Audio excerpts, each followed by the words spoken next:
Now, Sports Talk with Brodes. Here's Hunter Brody.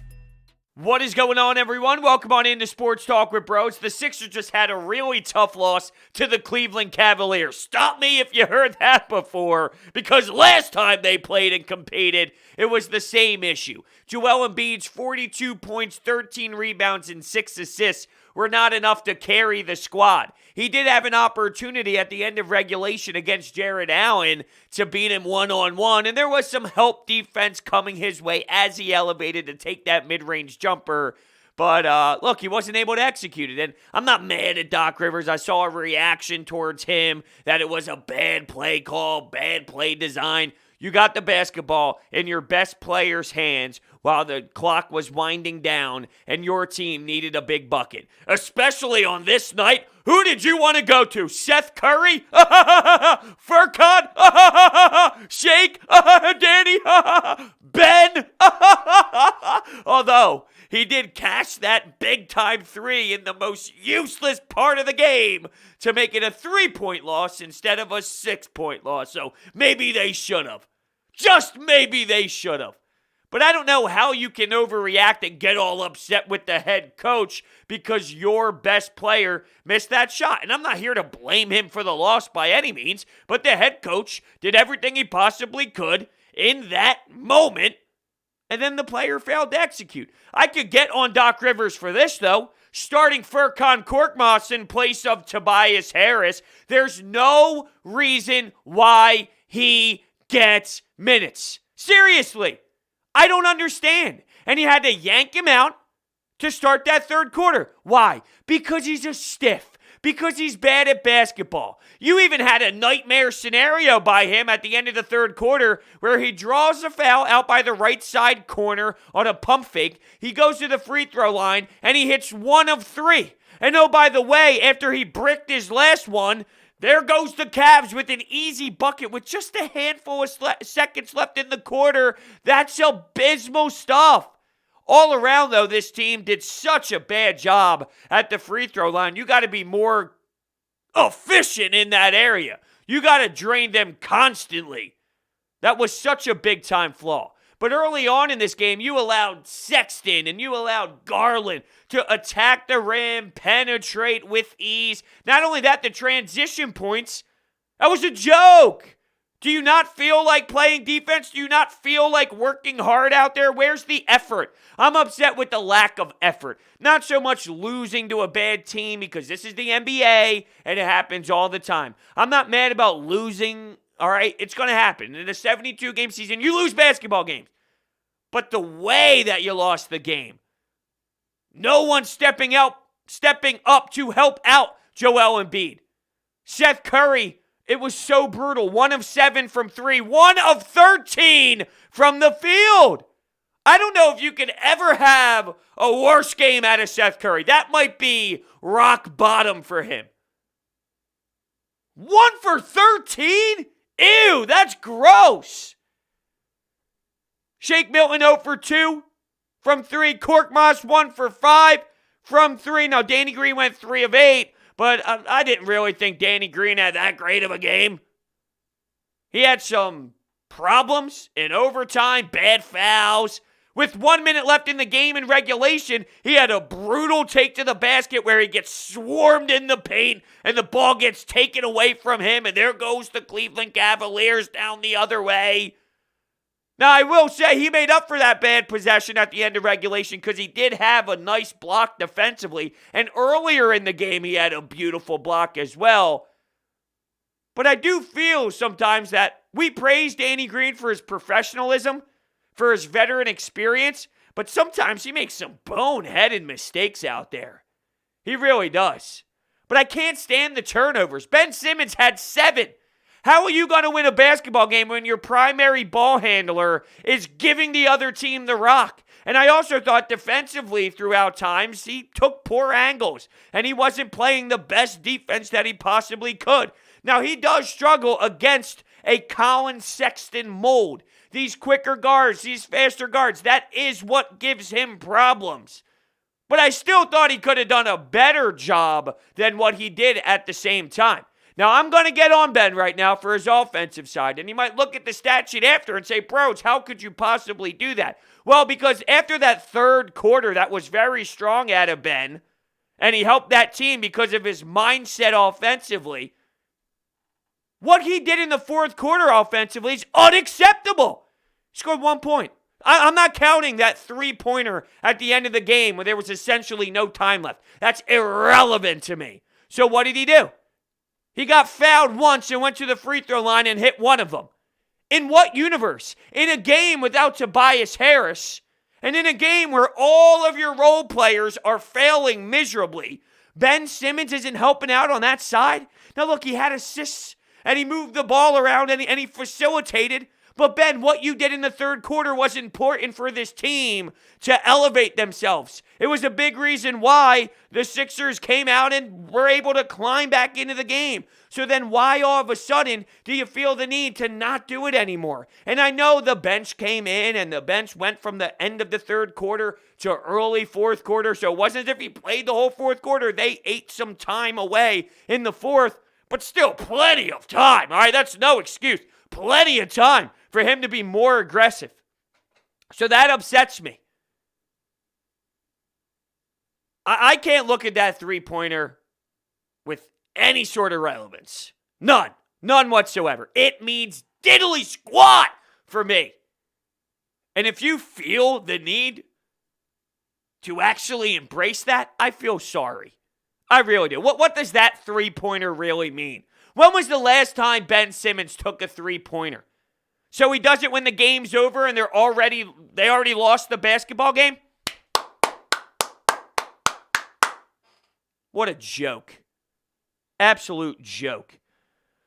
So Doc Rivers mentioned after the game when he was going to go back and watch this tape, a lot of it was effort-based. And not only that, what they were running offensively was nothing. They weren't able to actually run anything that they normally do, and that upset him. But it's funny he brought up the effort side of things because I remember watching the game when it was about 2 minutes in, and I didn't think that this would mean too much, but I jotted it down because it might have. It was something that I recognized so early on, and I wondered if it would define the game, if that would be something that really did define what this game was going to be. And guess what? It was. The energy was dead. The arena dead. The way the Sixers came out slow, fatigued. You could see that burst that the Cavs came out with. And keep in mind, shorthanded, barely any guys on the bench, and they were just flying, running around, being effective, keeping the motor rolling, which caused the Sixers a ton of issues because they weren't able to keep up with the pace. But you saw the Sixers, no life at all. Did they even want to be out there on the floor? 2 minutes into the game! I recognized it literally 120 seconds after they tipped the ball. Doc Rivers got fired up throughout on the sidelines. He was trying to show a little bit of emotion at times, but it wasn't enough. It might have sparked Joel Embiid. Look, Joel did everything late. 3-pointers, 2-pointers. I mean, he tried everything in overtime to keep them in, but it wasn't enough. And I thought there were moments in that second half I thought the Sixers defense did better, but then especially in overtime, I saw the guards of the Cavaliers get right back to where they wanted to. They penetrated the paint, whether they utilized a floater or just got to the rim or used the backboard or knocked down a shot. Like, they got back to the effective play that was working for them earlier on. And I don't know if that was just being tired, if some of these Sixers players were tired, and that played a role in why that happened, but just extremely disappointing. So, down the fourth quarter stretch, knowing that Seth Curry wasn't having such a strong performance, I don't know why he was out there trying to take some shots late on. And I know shooters shoot, but where I have the problem is, out of a TV timeout, you have Seth Curry operating with the rock in his hands, trying to make a shot, and it's like, this guy doesn't have it. It's not his night. So why are we trying to force Seth Curry with the ball in his hands to try and take a shot with the two-man game. And then after that, on another possession after that, he's jacking up a three. What do you think happened? Brick. And what happened on the other side? A Collin Sexton three. So you're telling me in the fourth quarter when the Sixers really need the best offense that they can possibly have, Seth Curry is the one that's working it? Please explain that to me. It makes no sense. It makes no sense at all. And I saw Kyle Neubeck point this out, and it's not, I don't know if the way I said that made it seem like that was going to tie to Seth Curry, because it doesn't at all. But it's about Mike Scott. And what Mike Scott did at times, very weirdly and awkwardly, afraid to pull the trigger. And it's like Mike Scott is a guy who's, one, trying to find himself here, and you would think with this opportunity to log in minutes and start the second half that he would be willing to let it fly, show your worth, prove to Doc Rivers that you can be utilized in a rotation when games matter more. But it's almost as if he's unwilling to and he's afraid to, and there's a bit of concern in his game. His confidence, maybe it's been such a weird couple of seasons for Mike Scott, and a lot of that has to do with injury, but it clearly has affected his mental side of the game. Defensively, you're seeing some better things out of Mike Scott, but I just thought it was weird, and I saw Kyle Neubeck pointed out as well, that he was somewhat second-guessing himself. Come on, Mike Scott, you're going to have to be out there to help space the floor. You need to pop it. If you're going to get the ball in an area where you should be able to deliver, don't double-guess yourself. Don't question yourself. Let it fly. Right? You got to do it. You have to do it. So, between the transition points for the Cavs, the penetration for the Cavs, the Sixers turnovers, it was a recipe for a disaster. And it's so disappointing that it played out this way. They're playing down to their opponent. You watch their effort level against the Mavs, and you see Ben Simmons want to destroy Luka Doncic on the defensive end. He wanted to make him his bitch. And he did. And the Sixers played stellar. And then they see a team like the Cavs, who at one point lost 10 straight games, and they look like they're a mess again, and they're this young team that is having some troubles finding themselves. And it's like, oh yeah, we'll walk through them. They overlooked their opponent. And coming from someone who understands that happens a lot in the NBA, I'm not so crushed, and I don't think that this changes my perception of this team, bigger picture. Like, I don't believe Seth Curry is going to be giving you 1 for 13 in many nights. And this dates back to the same exact discussion that we had when the Toronto Raptors beat the Sixers in Game 1 of their last 2-game stretch. I didn't think that poor shooting was what the Sixers were all about. And in Game 2, it showed just that. They were a better shooting team, they were able to knock down their shots, and they won the basketball game. Well, I don't think this is what you're going to get majority of the time out of Seth Curry. And I also think with Tobias Harris, you are getting an efficient 20 points per game that you are now missing, and you're trying to fill with Furkan Korkmaz and Mike Scott combination. That's a disaster. And I'm not blaming the coach for that. I don't like starting Furkan. So I'll be honest with you. I do put blame on Doc Rivers for trying that again. What he did prior, that's the outlier. You might get that 1 out of 15 times, but the other 14 times, it's not going to work, and you need to be smarter with your decision making. So some blame does go on him. Maybe you throw Shake Milton in there instead. And I know he's trying to keep certain players in roles, but you can't throw Furkan out there if that's the Furkan Korkmaz that you're going to get. And that is the Furkan Korkmaz that you have gotten majority of this season. So please recognize that. But with the roster and all, when Tobias is out, you can change some rotations and all, but I don't think that there were so many crazy other options at the same time. Were there better options? Yes. Does those better options ultimately mean that it would have been a different outcome? I don't know if it would have been. So I do blame Doc, but at the same time, I realize when you're missing Tobias, who is an all-star snub-level player, an inside, right outside of the all-star game type of player, it's really going to hurt your team, especially the way that he has been playing this season. You know, he's gotten you 20 points since he's been here. Like, his numbers from a point production standpoint has been in this range all the time. It's just the efficiency side of things and the way that he's knocking down his threes and him in transition. Catch and shoot style of play from Tobias Harris. And And fourth quarter moments. You have been missing out on you have been missing out as if it's been 1.5 games. But tonight, you missed out on a Tobias Harris that has been the Robin to Joel Embiid for a lot of games this year. And I am pissed off that Ben wasn't able to be that guy. And I'm talking about Seth Curry taking these shots when it wasn't his night. Well, those shots would have went to a guy like Tobias Harris,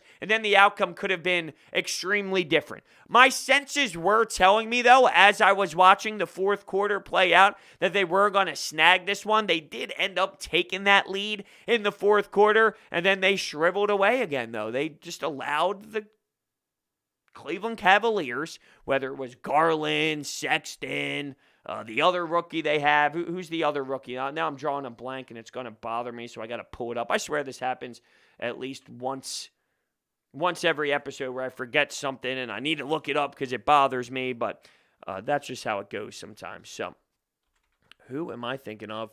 Rookie, younger player, Okoro. Okoro had 15 points, 8 rebounds in 34 minutes. And you had Ala. I thought it was pretty funny. Ala on the broadcast said, it's so tough for an NBA player to get 6 fouls and foul out in a game. First off, it went into overtime, so it was a longer game. And 34 minutes, 6 fouls, well,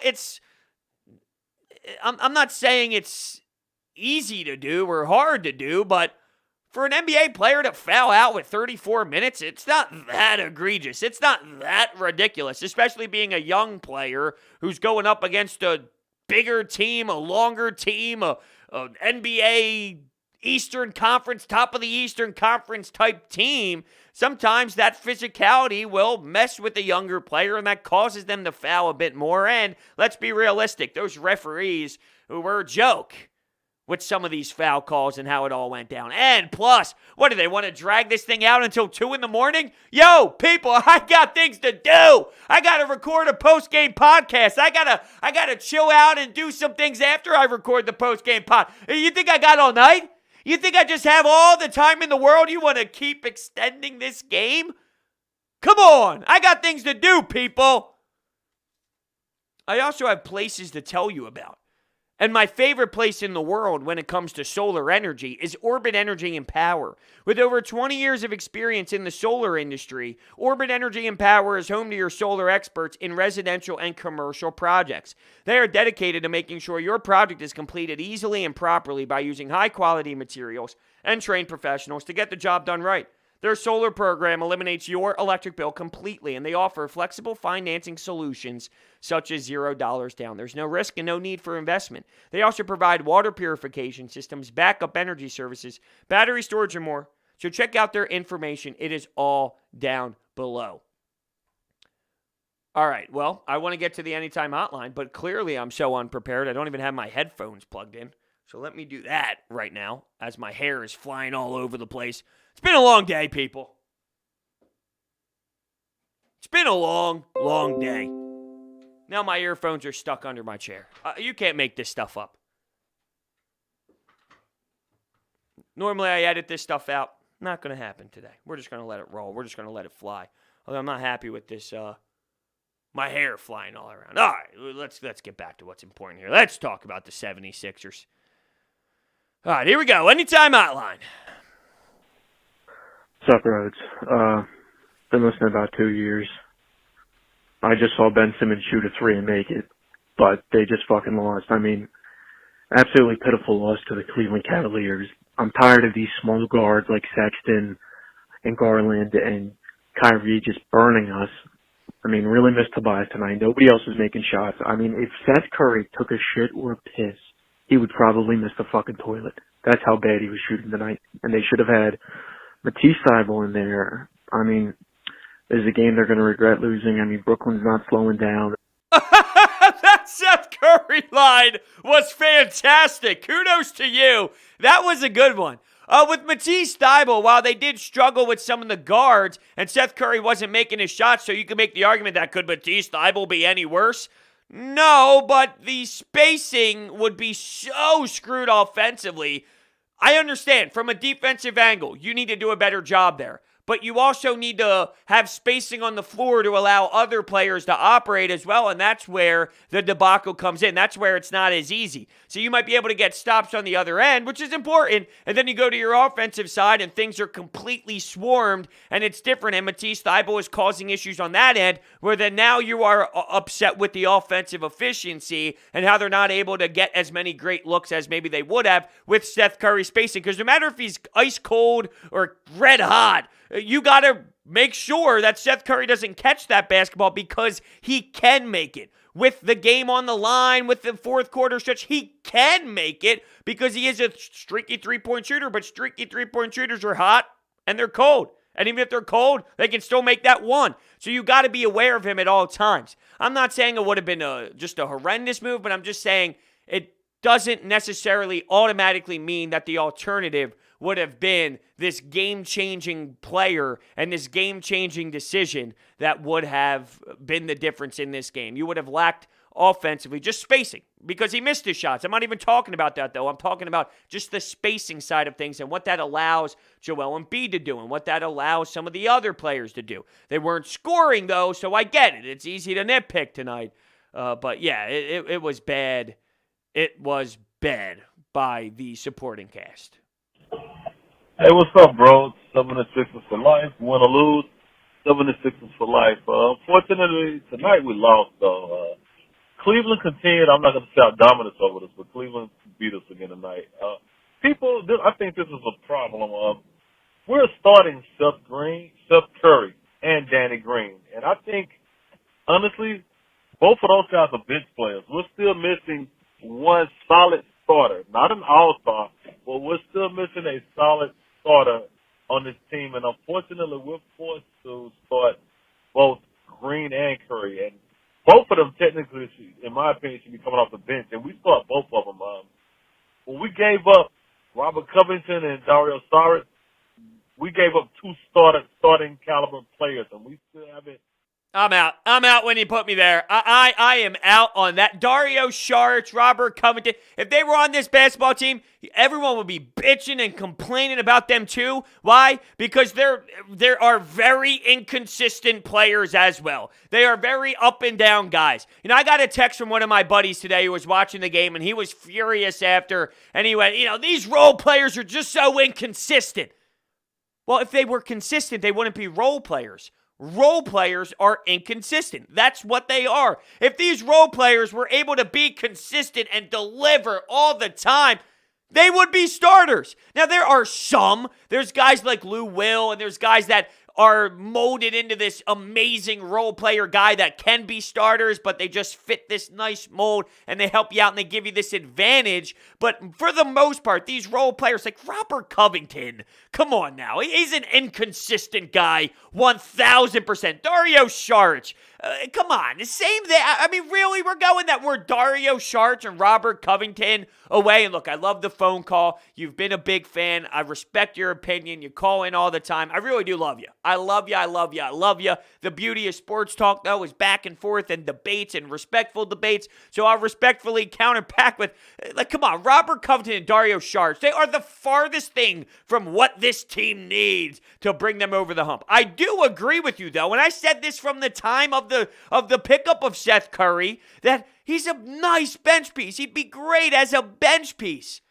He came onto the scene shooting 62% from three, and that changed everyone's opinions and thought that he was this amazing guy, and the expectations soared so high. But now you're starting to see, yeah, he would be if him and Danny Green were on the bench, maybe one, you're not going to find a way to get both of them on the bench. That's not realistic. But if one of them could go on the bench, now you're talking about something different, right? So if Danny Green is still a starter, but you add someone to take over Seth Curry, or Seth Curry is your starter and Danny Green is coming off the bench, then that helps out big time. And if you're thinking about Kyle Lowry right now, the problem is it takes Danny Green and 5 other pieces to even go out and get him, if that's even the best offer that the Raptors get, because there's going to be other people, other teams who want to trade for him too, and they might have better packages. So that would make you more depleted. That wouldn't be putting someone on the bench. That would be taking them away from the team as a whole, which changes things. Not saying I wouldn't do it, but I'm saying it's not the same But I'm with you there that Seth and Danny are more of a bench tandem than they are a starting rotation type player, for sure. It's really rare that you end up losing a game pretty much based solely on one person's poor performance. But Seth Curry absolutely killed us tonight. Absolutely killed us tonight. He pretty much single-handedly lost this game for the Sixers. And this is a disappointing loss because you should win these games like this. Like, this Cavaliers team sucks. They're full of scrubs. I'm going to disagree with you. Seth Curry alone did not just lose you that basketball game. There's so much that happened. Ben Simmons had 7 turnovers. That team, that Cleveland Cavaliers team, they had so many transition points. They had so many opportunities to penetrate the lane. They were scoring at will and targeting that paint area and getting to the rack when they wanted to. That's not a Seth Curry problem. Now, Seth Curry was part of the issue, and his inability to knock down shots hurt this team, so he was part of the problem. Was he the reason why you lost? I can't go there. This is a team sport for a reason. Furkan Korkmaz stunk. Furkan Korkmaz is a horrendous basketball player. Doc Rivers threw him into the starting rotation. That was a bad decision, and that hurt that team. So Seth Curry's inability to shoot the ball tonight hurt this team. Was he the reason why you lost? No, I think the effort level defensively from the team was the biggest problem. Then it was turnovers. Then maybe Seth Curry offensively. So I can't put him number 1 on my list with how poor it was and how bad it was with spacing. With shooting, with his spacing. It's not the number 1 priority on my list because there were other problems. There were other problems that allowed the Cavs to score when they wanted to score, and that's more of an issue for me tonight. What's up, Brodes? Terrible loss tonight. This can't be a loss that happens when we're fighting for a number 1 seed, and Brooklyn's right on our butt trying to catch us. Cannot happen. We need to get Joel Embiid somehow. I know Tobias Harris didn't play, but you still got to blow this team out. We got to shoot the ball well. We need more shooters. We need more people off the bench. I mean, Shake Milton was not very great tonight. I don't know why. I guess he was the best option to play in overtime, but we need more shooting, and we need more bench players, and Daryl Morey has to make it happen. Yeah, we do. We do. It's just not all going to happen right now, right at this very instant, right today, or this trade deadline. It's a whole work in progress. So, as you mentioned, Joel Embiid needs help. We need shooters. We need ball handlers. We need a backup forward. We need this. We need that. Well, guess what? That doesn't happen all in one snap of the fingers. They can make a trade. They still have that mid-level exception, so that's going to help out for sure. They can use the buyout market. They can tweak some things and make this team better. Will they be able to fill all of the holes? Probably not. Can they fill more holes than you think? Maybe. Maybe they can. And maybe filling 2 out of 3 holes or 2 out of 4 of the holes. Maybe I should reword where I'm going at here, but you get my point. There's flaws with this team, and if you fix 2 of the 4 flaws, maybe that's a better word. If you fix 2 of the 4 flaws, is that enough to still put you in the race and make you more of a threat, enough of a threat to go out and beat the Brooklyn Nets in a 7-game series? To fix all of the problems, I don't know if that's going to happen. I just felt, and maybe I'm being a little aggressive here, and maybe I'm in my feelings a little bit. I'm in this mood where I'm fighting back a bit, but it felt like that caller was looking at this as, well, I mean, if you can't beat the Cavs, you can't do anything. And that's where I think we're crossing the line. There's a line. So this is a disappointing loss, and it touches that line of, hey, I'm disappointed. But let's not say, okay, well, because now they lost to the Cavs twice, they can't do X. Because after that Luka Doncic game, what was everybody saying? This team is great. Look at this defense. They are so special. They're unbelievable. Look at the talent. Look what they can be. Look at the ceiling of this team. Look at how Ben played. Now, Joel struggled 5 of 20, but he won't struggle like that every night. So if you get the production from everybody else and then Joel becomes the Joel that we've seen to this point, well, now we're really great. That was just 1 game ago.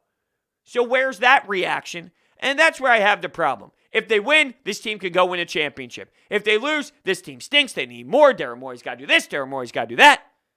There's going to be bad losses. There's going to be good wins. Now, you could be upset with this. You could be upset with the loss. Once again, there is a line, and you got to make sure you don't go over that line, which a lot of people tend to do. It was a disappointing loss. It's an upsetting loss. Losing Tobias Harris and not having him in play, it could absolutely 100% be the difference in the outcome of this game. But I think more importantly, though, it was the mindset of approach. I saw it 2 minutes in. They didn't feel like competing. They didn't feel like really going out there and battling and banging with this Collin Sexton-led squad. And that allowed Cleveland to just take the lead, to penetrate, get the buckets in transition. When you play up-tempo against the Sixers, that's damaging. And then I always go back to, though, the playoffs are not up-tempo. You can try and make it up-tempo. It doesn't work. So if up-tempo is what beats this team, okay, it might work in the NBA regular season. Will it work in the playoffs? I don't think so. I don't think that works. Historically, the NBA is completely slowed down. There's faster moments. There's a couple fast breaks off of turnovers. So if the Sixers limit their turnovers to slow down the game, well then, yeah, they have a better chance to win. So it all starts with them. It all starts with Ben Simmons with 7 turnovers. If that doesn't happen, those transition buckets don't happen, and they don't score off live ball turnovers, and then we're not having this discussion. And that's where it all begins. That's where it all starts, for me at least, over a Seth Curry problem. That was an issue. It just starts in other areas. So with that being said, I will end this episode here. Definitely not their best performance. Pretty basic statement there, but not their best performance. And hopefully they bounce back against, who do they play on Monday? The Pacers. They play the Pacers. So hopefully there's a bounce back win there. Thank you guys so much for listening, and I will see you next time.